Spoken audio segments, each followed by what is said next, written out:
Students, will see the second type of problem in convolution theorem. So the question is, find L inverse of S upon S square plus A square d whole square using convolution theorem. Now using convolution theorem means you are required with two functions. So try to split the given function into two. So how to split now? This becomes, there are two brackets in the denominator. So take this S on one of the bracket and this only one S will go with one of the term. It doesn't goes with both. While splitting, you observe here only one S is there. So take S upon S square plus A square. For the other, you take the numerator as 1 upon S square plus A square.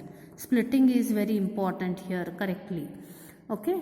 Now name any one of the function as f of s and g of s. So I will take f of s as s upon s square plus a square. Once you get f of s, find for f of t. That is, f of t is L inverse of f of s. So what is f of s? It is s upon s square plus a square.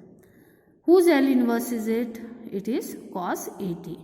So f of t is cos at. Soon after you get f of t, find what is f of u. What is f of u? Just replace t by u in where all t is present. So this becomes cos au. G of s you have got. I want g of t. So g of t is equals to L inverse of g of s. Now what is g of s? It is 1 upon s square plus a square. Its L inverse is sin at upon a. Once you get g of t, find what is g of t minus u. Just replace t by t minus u. Multiply this a inside. So this becomes sin at minus au upon a. Do not go to cancel this a and this a because this is an angle and this is a number. So once we get f of u and g of t minus u, we will consider the convolution theorem. What is the convolution theorem given by?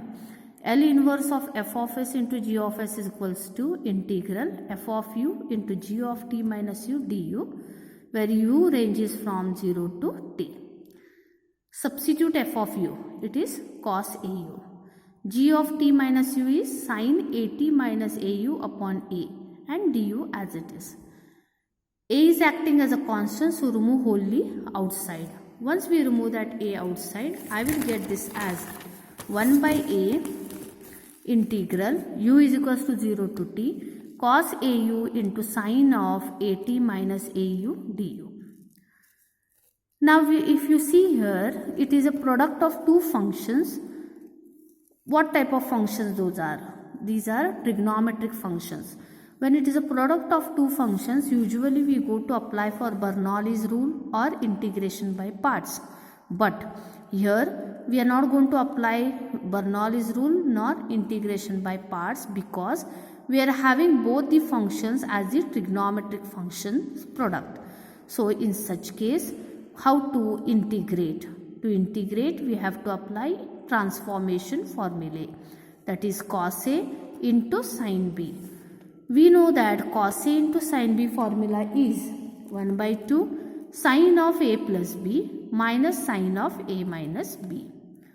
So that is cos AU into sin AT minus AU excuse me, is equals to 1 by 2 sin of AU plus AT minus AU minus sin of A is AU minus B is how much?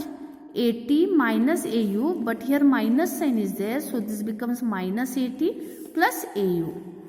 So AU and minus AU will get cancelled, so we are remained with sin AT. AU plus AU, it will become 2AU minus AT.